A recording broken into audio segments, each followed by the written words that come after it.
Saya sebelumnya salam, ada Ubaid, ya, ada Bima, banyak lagi yang lain-lain.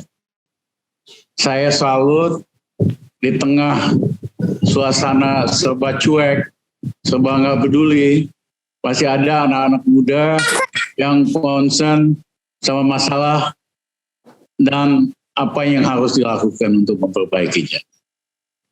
Dan saya juga bahagia, ternyata masih ada kawan-kawan aktivis 98 yang masih tetap di garis yang benar. Mayoritas 98 itu begitu dikasih remah-remah kekuasaan, jadi komisaris dan sebagainya, pertama mereka tidak bersikap sebagai intelektual, mereka memberikan justifikasi terhadap hal-hal yang tidak benar, hal-hal yang ngaco-ngaco. Yang ketiga, keberadaan mereka di dalam birokrasi tidak menciptakan nilai tambah. Ya, jadi betul-betul hanya beban buat bangsa dan negara kita. Saya senang kalau di antara kawan-kawan ada yang masuk di birokrasi atau di DPR, tapi tetap mempertahankan sikap aktivis dan intelektualnya. Kalau ada yang nggak benar, ya udah diam aja, nggak usah dibela, nggak usah dijilat. Kalau berani, ya lawan supaya berubah. Yang ketiga, dimanapun kita berada, harus ada nilai tambahnya buat bangsa kita. Itu sebetulnya harapan saya sama teman-teman 98, tapi terus terang saya kecewa karena mayoritas cuman segitu doang kelasnya gitu loh. Ya, tapi saya bahagia masih ada kawan-kawan 98 seperti Ubaid, ya, yang lain-lain, Bima, yang memang tetap pada prinsip idealisme dan memperjuangkan kepentingan Republik. Nah, yang kedua, ini 23 tahun reformasi. Kita harus bertanya, kok bisa sih hasilnya melenceng kayak begini? Awal-awal reformasi, ya sehabis Soeharto jatuh, zaman Pak Habibie, Gus Dur dan lain-lain, masih ada keberpihakan yang jelas sama rakyat. Dan dua-duanya, baik Gus Dur maupun Habibie, orang yang betul-betul komit terhadap demokrasi. Ya, pada waktu itu tidak ada hambatan untuk anggota DPR untuk ngomong apa saja, mempertanyakan apa saja, karena tidak ada hak recall. Begitu setelah selesai Gus Dur, ditetapkan kembali anggota hak recall di DPR. Sehingga yang paling kuasa itu ketua umum. Ada yang bandel dikit, ya recall.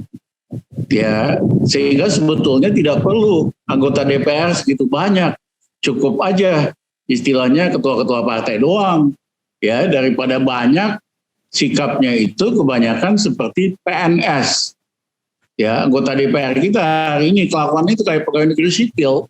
Saya zaman Soeharto penasihat ekonomi fraksi Angkatan Bersenjata, penasihat beberapa partai di DPR, suasananya jauh lebih hidup, jauh lebih kritis, jauh lebih faktual. Karena semua anggota DPR pada waktu itu tahu yang nggak boleh dibicarakan hanya soal Soeharto dan KKN anak-anaknya. Soal yang lain, kebijakan, sektor, nggak ada masalah didiskusikan. Nah, tapi hari ini untuk hal-hal yang penting menyangkut rakyat aja, anggota DPR-nya tidak bersuara. Ya, karena kelakuannya sudah seperti PNS.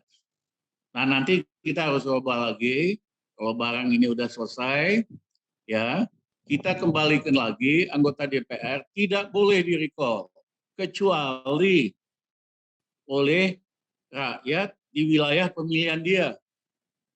Ya, misalnya Ubaid di wilayah Klaten, ya rakyat di Klaten yang berhak.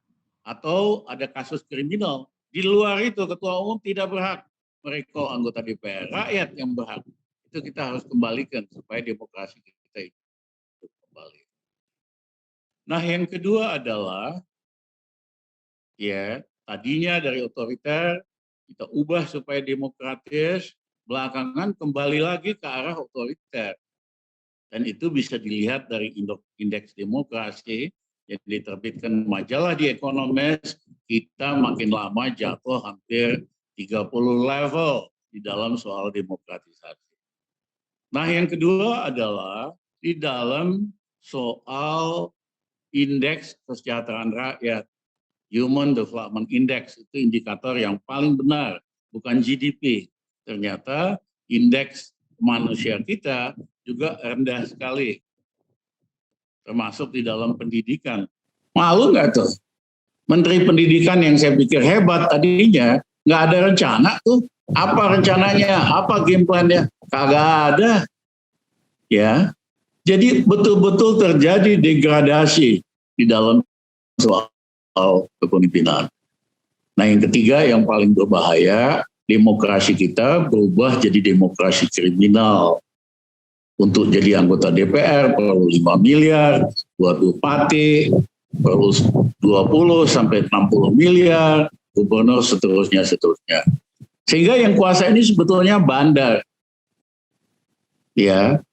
Sehingga apa? Perlu undang-undang Omnibus Law supaya keuntungan oligarki makin gede, ya dikerjain. Nggak peduli, merugikan buruh, merugikan lingkungan, dikerjain karena bandarnya mau itu. Perlu undang-undang Minerba supaya mereka dapat perpanjangan konsesi 10 tahun plus 20 tahun 10 tahun lagi. Ya dikerjain oleh partai politik, dikerjain oleh presiden, perintah dan keinginan dari bandar. Nah, ini kita juga harus ubah. Kita itu ikut demokrasi ala bandar, ala Amerika. Memang di Amerika mau jadi senator, gubernur, presiden, mesti minta sumbangan sama perusahaan besar, orang kaya. Sehingga mau tidak mau, ya kan, ikutlah keinginan dari para bandar itu. Bedanya sama di Indonesia, kita ikut sistem bandar, tapi undang-undang anti korupsi kita lemah sekali. Di Amerika, orang nyumbang politik biasa. Tapi nggak boleh digunakan untuk pribadi. Kalau terbukti digunakan untuk pribadi, masuk penjara. Nah, kita kan nggak ada ini. Ngaku buat partai, buntutnya kan buat pribadi-pribadi. Nah, ini kita harus ubah. Itu kita harus ubah supaya demokrasi kriminal ini jadi demokrasi yang betul-betul amanah dan bekerja untuk rakyat. Demokrasi yang bekerja bukan rakyat. Bukan demokrasi untuk bandar. Caranya partai politik harus dibiayain oleh negara. Saya hitung itu total perlu 30 triliun, ya, sehingga siapapun yang idealis, yang pinter, yang cerdas, yang punya niat baik bisa masuk sistem tanpa mikir soal biayanya. Ya, kita harus hapuskan demokrasi kriminal ala bandar ini. Baru demokrasi kita berubah. Nah, ini yang kita lupa, ya. Pada habis reformasi kita sibuk ngurus demokrasi institusi. DPR-nya harus demokratik, ininya harus demokratik. Tapi kita lupa mengubah partai-partai politik. Ternyata partai politik itu hanya perusahaan terbatas kok, perusahaan keluarga. Ya, nanti siapa yang mau terima subsidi dari negara, uang 30 triliun itu, partai-partai harus melakukan demokrasi internal. Saja, Robi masuk partai PDIP, dia berhak untuk jadi ketua umum tanpa perlu mantu atau cucu mantunya Soekarno. Kalau enggak, kita nggak kasih subsidi negara. Silakan cari duit sendiri. Tapi kalau lu ngaco-ngaco, gue tangkep lo. Gue kirim lu ke Pulau Malaria di selatan Kalimantan. Ya, kita mesti ada shock terapi. Nah, jadi kita ubah demokrasi kriminal ini jadi demokrasi yang amanah dan good governance. saya percaya kita akan dapat pemimpin yang hebat dari berbagai level, dan orang Indonesia ini pintar-pintar, hebat-hebat. Cuman mental penjilatnya itu jauh lebih besar dari nalar inteleknya. Itu banyak sekali dokter-dokter, kalau kita lihat baca statementnya, wah malu kita, iya kan? Lu kan dokter, lu kan master, lu kan sarjana, iya kan? Masa hanya demi menjilat kekuasaan, kamu lupa fakta-fakta tentang kebenaran. Nah, kalau soal ekonomi, saya nggak terlalu pusing. Karena saya pernah zaman Gus Dur, ekonomi masuk minus 3%. 21 bulan kita naikin plus 4,5%, 7,5%. Yang kedua, kemiskinan kita kurangi 5 juta satu tahun. Jokowi prestasinya setiap tahun hanya 900.000. Tahun ini malah lebih anjlok lagi. Yang ketiga, Gini Index paling rendah. Yang keempat, satu-satunya pemerintah yang tidak nambah utang itu adalah pemerintah Gus. Bagaimana caranya terlalu teknis. Tapi banyak cara kita akan bisa keluar dari krisis ini. Kita benahin, dengan cepat kita bisa pulihkan ekonomi ke 6%. Ya, untuk itu kita akan batalkan undang-undang Omnibus Law. Nggak perlu kok pakai undang-undang begitu. Waktu kami dari negatif kita balikin, kagak perlu tuh undang-undang yang merugikan buruh, merugikan lingkungan, merugikan adat-adat. Ya kita nggak perlu undang-undang begini. Ya kan, ini kan mainannya bandar aja. Nah yang kedua adalah kita Indonesia ini kekayaan yang paling besar adalah sumber daya alam. Tapi maaf, selama ini dikasih sama asing doang. Ya, harusnya udah 30 tahun dikuasai, tahun ini, tahun depan semuanya harus mengembalikan ke negara, terserah negara mau ngapain. Tapi pemilik konsesi ini nyogok anggota DPR, nyogok partai-partai supaya ngegolin undang-undang Minerba. Sehingga mereka dapat perpanjangan otomatis 10 tahun ditambah opsi 10 tahun lagi. Ya, sebetulnya daging Omnibus Law ini yang lain-lain itu cuma kembangannya doang. Nah nanti kita batalin undang-undang Minerba. Negara akan ambil 55% sahamnya dari semua perusahaan di sumber daya alam. Masih mending daripada dikasih 0. Pemilik lama tetap 45%. Saya tidak mau 100% kita ambil dengan BUMN. Karena BUMN ini korupnya lebih gila lagi. Ya, jadi kita ambil 55%. Kawan-kawan kebayang nggak itu?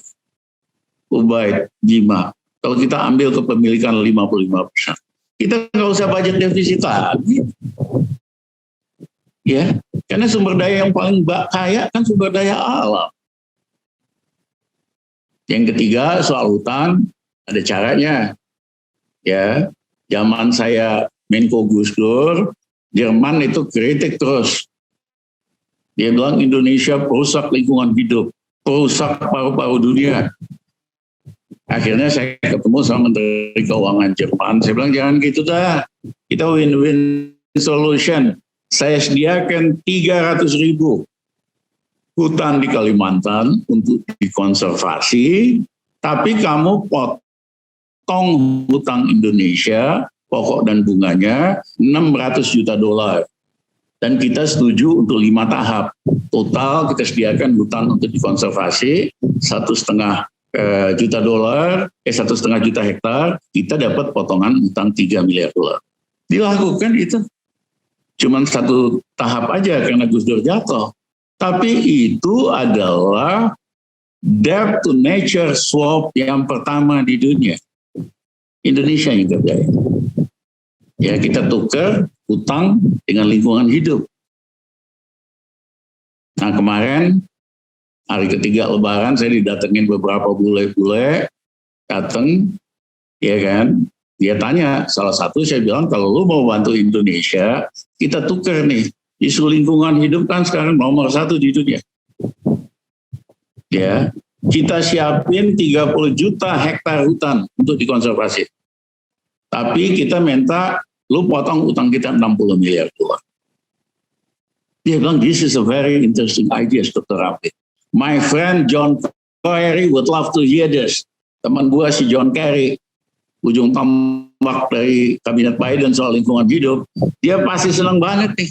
Karena kalian bisa jual bahwa kalian menyelamatkan paru-paru dunia. Kalian, ya kan, kurangi CO2 di udara dengan hutan yang dikonservasi. Nah ini contoh-contoh. Ya, kita juga bisa lakukan apa yang saya lakukan waktu saya Menko Gus Dur. Saya didatengin oleh Menteri Keuangan Kuwait. Dia bilang, Dr. Ramli, saya ini kesel. Setiap tahun saya dipanggil sama DPR Kuwait. Selalu ditanya soal utang Indonesia. Yang terus saja gitu loh. Sehingga saya mesti belajar tentang Indonesia. Can you do something? Dia bilang apa? Kamu bayar dulu semua utang Indonesia. Boleh, saya bilang. Tapi 2 bulan kemudian lu kasih utang kita utang baru dengan bunga lebih rendah. Yes, Dr. Ramli, we love to do it. Pejabat keuangan, dokter, kagak ada yang berani ngambil keputusan dengan alasan nanti negara lain ikut semua. Saya bilang, so what? Kalau negara lain ikut semua, ini kan debt swap. Kita tukar utang mahal dengan utang murah, kita untung kok. Kalau perlu kita cariin bridging finance supaya negara lain setuju. Akhirnya kita lakukan sama Kuwait. Menteri Keuangan, terima kasih Dr. Ramli, saya sekarang nggak usah lagi di parlemen tanya-tanya mulu tentang Indonesia. Saya sangat berterima kasih. Saya mau kasih hadiah buat Indonesia. What do you want? Saya bilang gini, saya lama di Bandung. Setiap saya pulang ke Bandung, itu macet banget di Ciamplas. Bisa nggak kamu bangunin saya flyover Pasopati yang begitu masuk tol Jakarta ke Bandung? Bisa, dikerjain gratis. Kalau saudara ke Bandung masuk Pasopati, itu gratis. Poin saya, banyak cara buat nyelesain masalah utang. Ini kan dablek aja.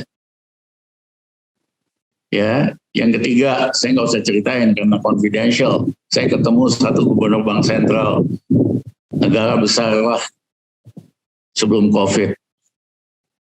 Kamu, saya bilang, kalau nerbitin bond, bunganya kan negatif. Iya, kita minjemin uang, kita mesti bayar ke peminjam, negatif rate-nya. Saya bilang bond Indonesia, kerjaan si Menteri Keuangan terbalik ini selalu kemahalan. Ya, lebih tinggi dari negara-negara yang ratingnya lebih rendah. Pada waktu itu sekitar 7,3%. Kita punya bond. Saya kasih kamu plus 1%. Biasanya kamu dapat minus 1%. Yang kedua, saya minta tenornya kita ubah. Dari tenornya rata-rata bond Indonesia 7 tahun, saya mau di stretch 30-50 tahun. Tahu nggak Gubernur Bank Sentral ini bilang, Dr. Ramli, I'm very happy to help you. Karena selama ini bunga kita negatif, kita minjemin orang, malah kita yang mesti bayar 1%. No, you offer me plus 1%. Of course I'm going to help. Iya, itu satu negara besar. Saya banyak teman di negara lain. Kalau saya ngomong sama Gubernur Bank Sentral yang lain juga pasti setuju. Lihat gak ini? Just a lot of common sense. Out of the box solution. Sementara apa yang pemerintah ini lakukan, dia untuk bayar bunganya saja tahun ini 370 triliun. Dia harus minjem lagi. Akibatnya apa? Diuberlah rakyat. Yang kecil-kecil diuber. TPN dari 10%, mau genjot 15%. Ya kan? Jadi yang bayar ini rakyat dalam yang kecil-kecil.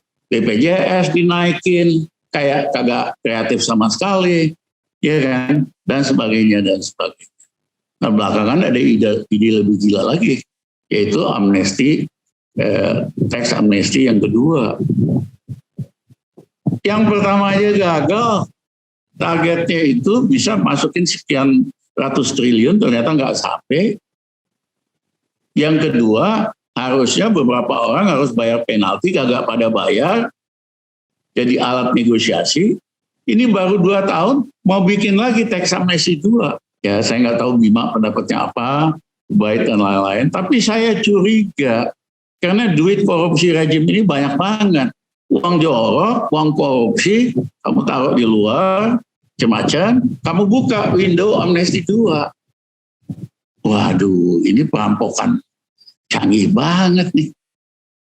Nah masa kita diam aja? Orang-orang pada ngerampok kayak begini. Ya kelihatannya canggih, begini, begitu amnesti. Come on, that's not the bottom line. Bottom line, you try buat money laundering, pemutihan, uang kagak beres. Nah terus dulu ada yang bilang ada 110 triliun di luar atau apa gitu. 111 triliun US dollar. 11 triliun rupiah. US dollar. Iya kan? 11.000 triliun rupiah, Pak. 11.000. Iya kan? Karena memang banyak uang orang Indonesia di luar. Tapi kamu nggak bisa ambil sampai ada keputusan pengadilan.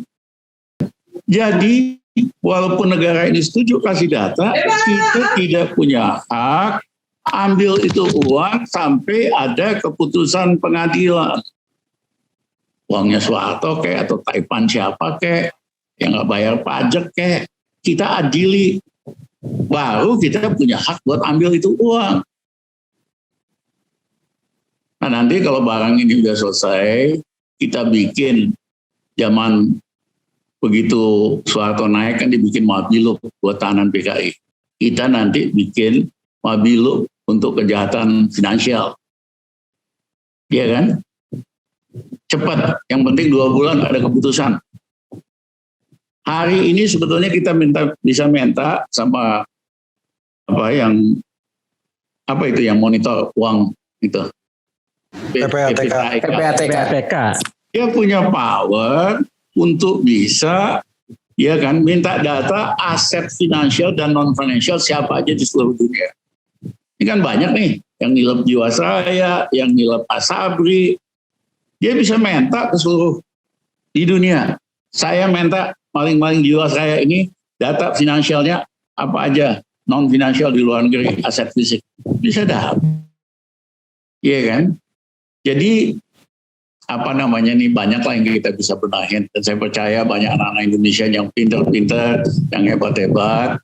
Ya insya Allah tahun pertama balikin 6% itu mudah, tapi yang penting tahun kedua sampai tahun kelima kita mesti tumbuh double digit di atas 10%. Karena itu hanya satu-satunya cara buat ngajar ketinggalan kita dari negara maju. Jepang sehabis Perang Dunia Kedua hancur, tapi Perdana Menteri Ikeda waktu itu bangun Jepang pertumbuhan ekonominya 12%, 20 tahun, ngejar Barat. Dicontek sama Deng Xiaoping di Cina bisa tumbuh 13-14%, 25 tahun. Akhirnya Cina jadi negara super raksasa sekarang. Kita masa nggak bisa, masa cuma 6% doang, pada rakyat kita baik-baik, rajin, ingin kerja, kekayaan alam kita luar biasa. Banyak cara supaya kita bisa tumbuh double digit. Kalau kita tumbuh double digit, lapangan kerja akan banyak, upah akan naik, dan sebagainya. Ya, jadi yang terakhir adalah tentang bansos. Bansos ini jahat sekali. Kejahatan yang luar biasa. Saya malah bingung kok jarang ya tokoh-tokoh ngomongin ini kejahatan luar biasa loh. Hak orang miskin, hak orang cacat dirampok. Menurut novel 100 triliun, itu mungkin transaksinya. Perkiraan saya yang dicolong itu 50%-nya, 50 triliun. Ya, dan Bima benar banget waktu mengatakan ini korupsi paling gede sejak Indonesia merdeka proklamasi. Wong kasus Senturi aja 6,7 triliun, yang lain-lain cuma berapa triliun. Ini total minimal 50 triliun. Jadi bersalah kita kalau kita nggak minta ini dibuka secara besar-besaran. Ya, jadi kita harus bongkar ini besar-besaran. Jangan hanya ngomongin radikal doang. Pemerintah sih senang kalau semua orang ngomong radikal. Ya, kehilangan fokus. Nah, kenapa? Kan kalau dibuka ini, yang kena di tokoh-tokoh partai. Kasus EKTP melibatkan Ketua Umum Golkar Novanto.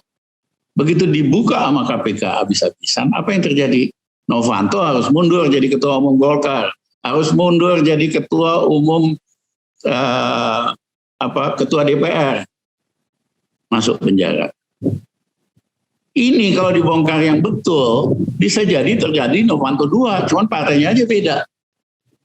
Itulah ketakutan mereka, maka mereka cari jalan agar semua penyidik di KPK itu disingkirkan. Itu motifnya. Nah, dipakailah alasan mereka ini Taliban semua. Ya, Jokowi nasionalis yang sekuler, seneng nih. Memang Taliban brengsek kok, kita mesti gusur di KPK. Dukung pula. Padahal sebetulnya ini otaknya yang mau lindungin koruptor. Ya. Nah, apakah betul mereka Taliban? 1 penyidik yang dipecat itu 8 Kristen. 1 bekas pendeta Oikimene. 1 Hindu. Sisanya saya kenal novel, saya kenal banyak penyidik KPK, itu orang-orang yang lurus, yang profesional, memang nggak suka korupsi. Jadi inilah semua mereka disingkirin 75 orang. Caranya dibikin tes, ya. Kalau tes itu kan kalau dikerjakan profesional biasa dong, tes psikologi, tes kemampuan, kompetensi, tes integritas. Tapi pertanyaan-pertanyaan yang diajukan norak, kampungan, koordinatornya siapa? Pertanyaan-pertanyaan, koordinatornya Menteri Aparatur Negara. Di bawahnya dapat info dari BIN, dari segala macam dunia intel lah. Makanya waktu itu saya bilang di sosial media, Mas Cahyo jangan sembunyi doang dong. Kan situ yang koordinasikan pertanyaan aneh-aneh ini. Tanggung jawab dong, keluar dong. Akhirnya rame di media. Habis itu Cahyo saya kebetulan kenal. Kirim saya SMS. Mas Rizal, mohon maaf, lahir batin. Gitu. Ya orang minta maaf, ya kita kasih maaf, Pak Tansil. Tapi lu tanggung jawab tetap dong. Iya kan? Nah ini kan permainan dunia intel dengan Cahyo. Bukan hanya salahnya Firly doang. Tujuannya apa? Supaya nggak ada penyidik yang kompeten, supaya nggak diterusin bansos, supaya siapa itu DPR Ciheri, ya kan? Harus kena dong, ya kan? Selain Yuliari, ada lagi anggota DPR 3 lagi, ada lain lagi yang kena. Itulah yang mereka takutkan. Tapi rakyat kita ketipu. Ini Taliban semua kok. Harus dibedakan. Saya kenal novel, kenal penyidikan lain. Beberapa dari mereka Islam yang taat, yang sembahyang, yang ngikutin agamanya yang benar. Bukan mereka radikal, bukan mereka mau bikin negara Islam. Sama sekali kagak. Tapi dikesankan ini Taliban semua nih. Mau bikin negara Islam. Itu kan ngawur berat, itu hoax berat. Lah kita, civil society, aktivis diam aja. Malah sibuk ngurusin yang kagak-kagak. Gitu. Kita harus fokus soal ini. Ya, karena tidak ada di seluruh dunia orang-orang miskin ditilep kayak gini. Ya, Ini luar biasa loh. Transaksinya 100 triliun menurut Pak Novel. Ya, jadi saya minta teman-teman fokus dalam soal KPK ini. Iya kan, KPK-nya mau dikubur kok, nguburnya koruptor. Ya, bersembunyi di belakang argumen bahwa ini Taliban. Jadi saya bilang dalam spirit 23 tahun reformasi, mari kita join forces, ya, kita do what supaya dibukalah kebrengsekan, supaya nanti kita mulai dengan sesuatu yang bersih, ya, kita mulai dengan sesuatu yang bersih, dengan iktikat yang baik, dan saya percaya, ya, kita bisa jadi negara paling berpengaruh di Asia Tenggara minimal. Zaman Bung Karno, Indonesia berpengaruh di dunia dan di Asia. Zaman Soeharto nggak banyak omong, tapi dia di ASEAN, apapun negara ASEAN nggak berani ngambil keputusan kalau Pak Harto nggak setuju. Hari ini boro-boro dianggap di ASEAN, kita kagak dianggap, dia kan? Basa-basi sih orang senyum puji, tapi apa? Nah, kita kembalikan lagi dengan kepemimpinan baru, dengan visi yang baru, sistem yang baru, Indonesia akan berkembang hebat, banyak orang-orang pintar. Ya, nanti salah satu uang dari berbagai penghematan itu tadi, misalnya kita swap tadi, ya kan, utang dengan lingkungan, kita swap utang mahal dengan utang murah, ya kan, kita undang-undang mineral kita ambil 5. Kita banyak uang banget. Apa yang kita akan lakukan dengan uang yang banyak itu? Saudara-saudara, Jepang itu maju karena ada restorasi Meiji, zaman Kaisar Meiji. Apa yang dia lakukan? Dia wajibkan setiap orang Jepang harus lulus SD, harus bisa baca tulis. Yang kedua, dia pilih pemuda Jepang. Kirim ratusan orang untuk belajar angkatan laut paling baik di dunia, yaitu British Navy. Pilih berapa orang ratus pemuda Jepang yang bagus supaya belajar angkatan darat paling hebat di dunia. Namanya waktu itu Prussia. Kirim berapa ratus untuk belajar teknologi. Waktu itu yang hebat Swiss sama sebagian dari Jerman.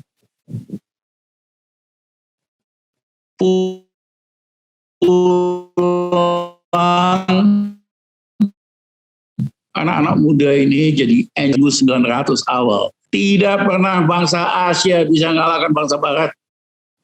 Karena fisiknya gede-gede. Tapi apa yang terjadi? 1903 Jepang kalahkan Rusia di Vladivostok. Karena mereka menguasai sains, mereka menguasai teknologi. Apa yang dilakukan oleh Mahathir waktu pertama kali jadi Perdana Menteri di Malaysia? Dia kirimin 20.000 pemuda-pemudi Malaysia yang pintar-pintar untuk sekolah di luar negeri di Eropa. Kebanyakan anak-anak kampung. Begitu mereka 5 tahun sekolah di luar negeri, rasa percaya dirinya kuat, ya, nggak minder sama bule-bule, pulang dimasukkan ke dalam sistem, dia jadi engine pemulihan ekonomi Malaysia. Sehingga hari ini pendapatan rakyat di Malaysia 3 kali, 4 kali dari kita. Apa yang dilakukan Deng Xiaoping waktu pertama kali jadi Perdana Menteri, Presiden di Cina? Dia kirimin waktu pertama kali itu 50.000 pemuda-pemudi Cina untuk sekolah semua di seluruh dunia. Tapi ternyata dari setiap tahun yang dikirimin 50.000, udah lulus yang pulang cuma 10%. Karena Cina masih nyungsep. Mereka kerja lah di Silicon Valley, kerja di Eropa, macam-macam. Begitu ekonomi Cina naik 14% per tahun. Anak-anak muda ini bodoh kalau dia tinggal di luar negeri, akhirnya balik cuman udah punya pengalaman di Amerika, di Eropa, di Jepang. Akhirnya mereka lah yang jadi engine kemajuan Cina berikutnya. Ini yang kita harus lakukan. Ya, Robi, Ubaid, kalau abang kau pimpin, kita akan kirimkan setiap tahun 20.000 anak Indonesia yang pintar-pintar, ya kan, ke seluruh dunia setiap tahun. Nanti kita tambahin sesuai dengan budget yang ada. Sehingga bangsa kita ini bisa jadi bangsa hebat di Asia. Bukan bangsa yang kagak dianggap. Ya, mohon maaf, hari ini kagak ada yang anggap kita. Ya, kecuali media yang kuasa aja. Katanya hebat, foto sama si ini, selfie sama si itu. Jadi presiden modal selfie, swasembada selfie doang. Ya kan? Kan harus go beyond itu. You have to negotiate dengan negara-negara lain supaya kita jadi negara hebat. Ya, itu Bung Karno. Dia deketin Khrushchev sehingga bisa beli peralatan militer, angkatan laut, angkatan udara paling kuat di Asia. Indonesia pada waktu itu angkatan lautnya, angkatan udara paling kuat di Asia. Habis itu Soekarno datang ke Amerika ketemu Kennedy. Habis itu Soekarno bluff Kennedy. Lu kalau sampai kasih Belanda, Papua sama Belanda, kita punya angkatan laut paling, angkatan udara paling kuat di Asia. Ya, you pasti menang, tapi it's going to be very costly. Akhirnya Kennedy bilang, ya udah, Papua masuk Indonesia. Itu contoh. Ya, kami nanti berencana kita bikin, beli peralatan militer sekaligus supaya kita termasuk paling kuat di Asia. Cara bayarnya nanti kita pikirin caranya financing. Ya. Nah, kalau kamu punya angkatan laut, angkatan udara paling canggih, ya, itu kita ditakutin di Asia. Nggak seenak-enaknya hari ini orang masuk ke wilayah kita, ke angkatan laut kita. Kita bisa lakukan, tapi pembelian yang biasanya kan dicicil tiap tahun, ini, ya kan? Dicicil, ada yang main juga, maka sehingga nggak jadi kekuatan yang utuh. Ya, nah kalau kita hari ini punya kekuatan besar, ya sejajar lah sama India kali, sejajar sama Korea, ya kan? Kita akan jadi kekuatan paling besar di Asia Tenggara dan sebagian Asia Timur. Baru kita bisa bargaining ini, itu dan sebagainya. Ya. Jangan hari ini kita bangsa lemah banget. Supaya investor Cina datang dari Beijing. Tenaga kerjanya semua dari dia. Mulai dari tenaga teknis sampai unskilled. Dulu kan kita juga banyak investor asing. Dari Eropa, dari seluruh dunia. Iya kan? Dari Jepang. Mereka paling bawa 5 staff. 1 jadi dirut. Yang 1 lagi jadi direktur keuangan. 1 direktur teknologi. Sisanya tuh orang Indonesia semua. Jadi ada nilai tambahnya buat bangsa kita. Hari ini kita kagak, pekerjaan aja kita kagak dapat. Habis itu sama Menteri Keuangan terbalik, dikasih tax holiday 20 tahun. Kagak usah bayar pajak pendapatan 20 tahun. Enak banget dia sebab kita punya. Ya, ini nanti kita perbaiki, kita benahin. Ya kan?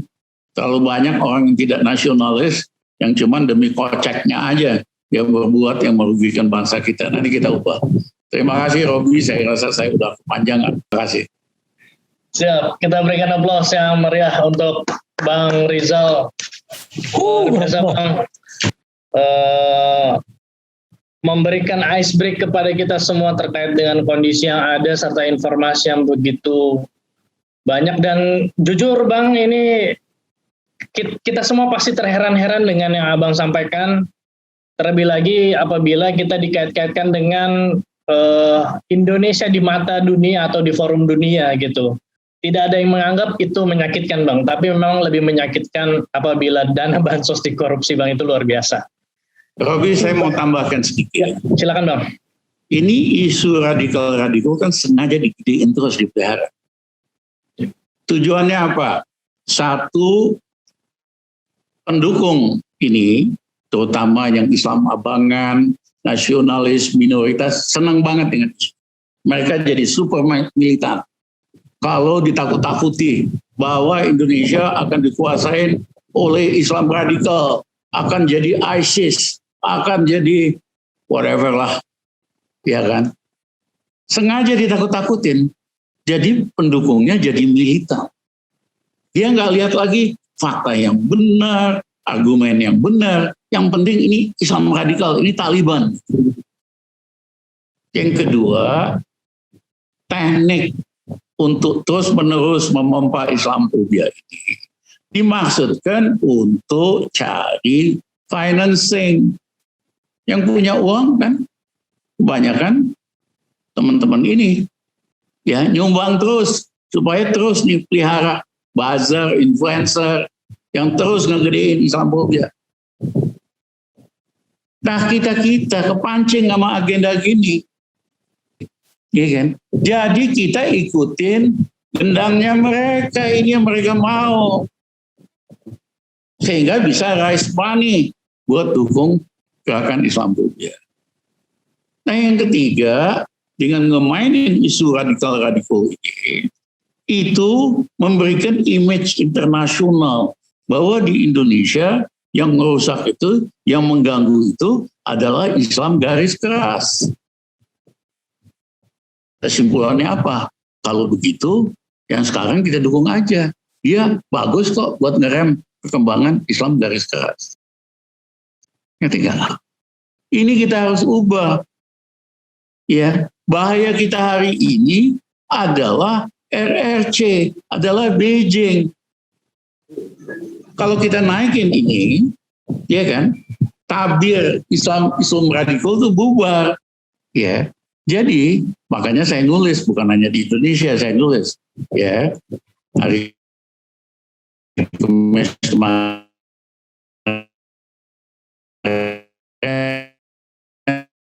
saya tulis di News Times apa Beijing di Indonesia tidak hanya komersial tapi juga ada strategiknya. Yeah. Jadi kita harus buka tabir bahwa Islam radikal ini Islam mereka isu yang direkayasa. Nah mohon maaf, umat Islam gampang banget kepancing yang begini. Terima kasih Robi. Oke, baik.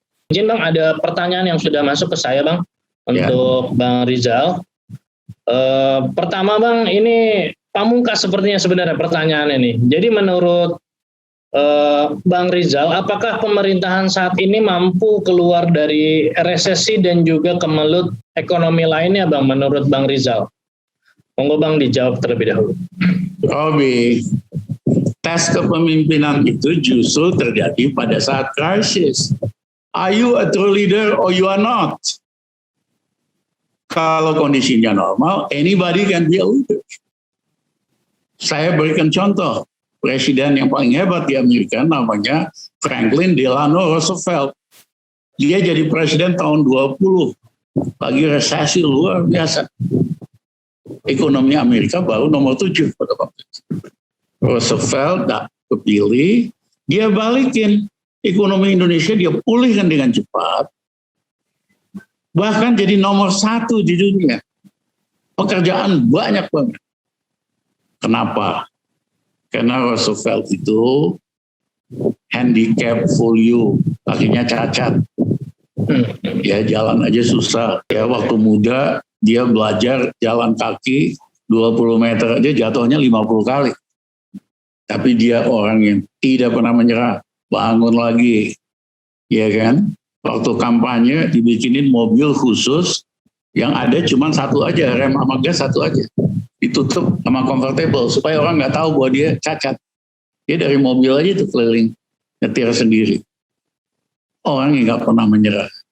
Jadi waktu dia jadi presiden, rapat nih menterinya, jenderalnya bilang nggak bisa Pak Presiden, nggak bisa begini begitu. Dia paksakan berdiri. Dia kan berdiri aja susah. Look at me. I did something impossible. I cannot stand. I prove it that I can stand. I prove I can walk walaupun hanya berapa meter. If you cannot make things happen, kamu cuma bilang nggak bisa, you don't deserve to be my minister. You don't deserve to be my general.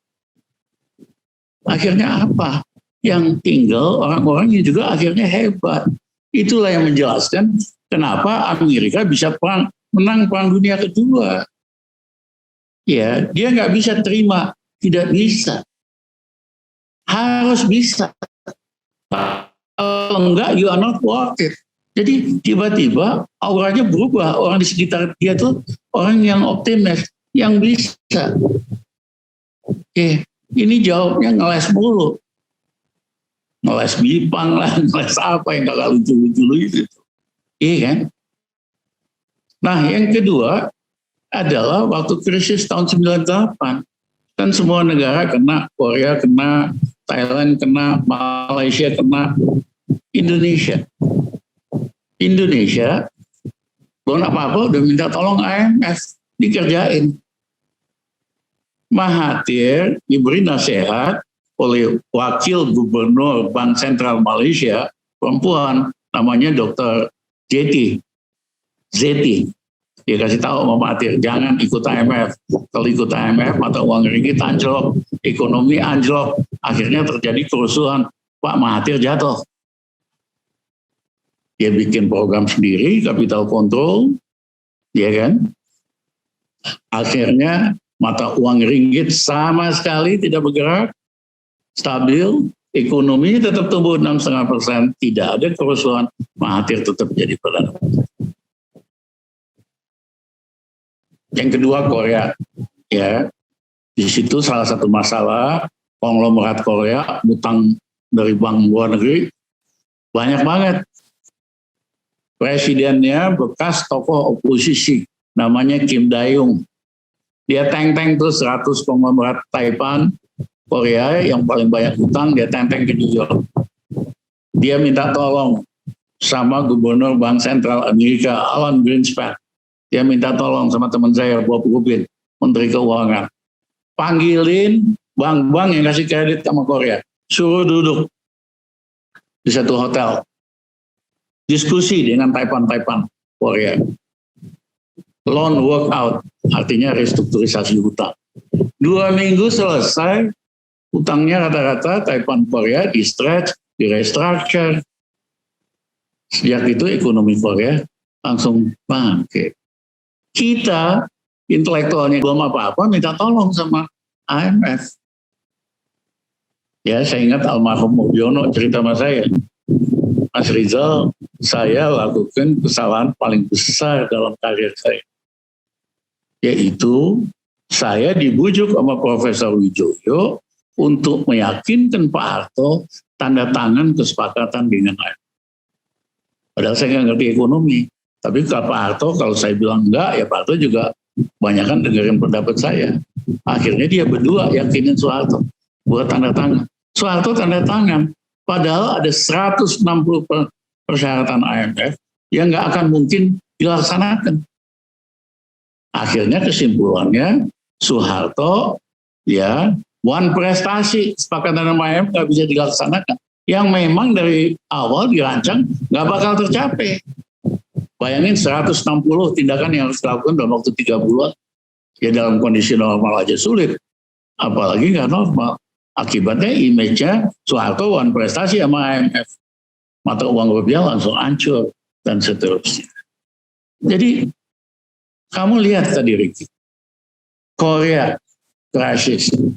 Malaysia, Amerika, Roosevelt. Dia balikin situasi malah jadi opportunity. Nah kalau pemimpin memble, krisis, dia bikin lebih ruwet, lebih dalam krisisnya. Akhirnya ngurusin yang kagak-kagak. Ya, ini mah memble lah, kagak mampu. Ya, cuman belum tahu diri aja, itu aja. Mungkin teman-teman juga nggak pernah memble untuk sudahlah selesai dah. Oke, terima kasih, saya nggak mau jawab lagi, makin lama makin serem nih. Refli, terima Oke, kasih. baik. Thank you, Bang Rizal. Luar biasa. Ini pemantik bagi kita semua. Mungkin terakhir Bang, satu lagi nih Bang. Sebelum Abang leave dari Zoom meeting. Jadi utang di Indonesia ini dibandingkan produk domestik bruto sekitar 40,28%. Dipastikan pertumbuhan tetap minus, kemampuan bayar sudah nggak lagi mungkin. Nah, apa harus nunggu sampai di atas 60%, Bang? Apakah bisa terjadi impeachment? Apa cara yang lebih cepat kira-kira, Bang, dalam membuat keadaan ini berakhir, Bang, menurut Bang Rizal? Jadi pejabat-pejabat selalu menggunakan rasio yang misleading, yaitu GDP, utang dibanding GDP 40%. Jadi masih lebih rendah dari beberapa negara di dunia, dari Jepang dan sebagainya. Tapi itu indikator yang misleading, rasio utang di GDP. Indikator yang benar adalah kemampuan bayar. Ya, contohnya saudara kredit, ya kan, income-nya 6 juta, ya maksimum 3/4-nya, 2 juta. Walaupun saudara punya aset macam-macam, tapi yang penting itu kemampuan bayar.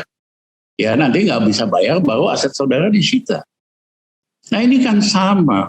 Standar indikator yang benar yang harus digunakan adalah debt service ratio.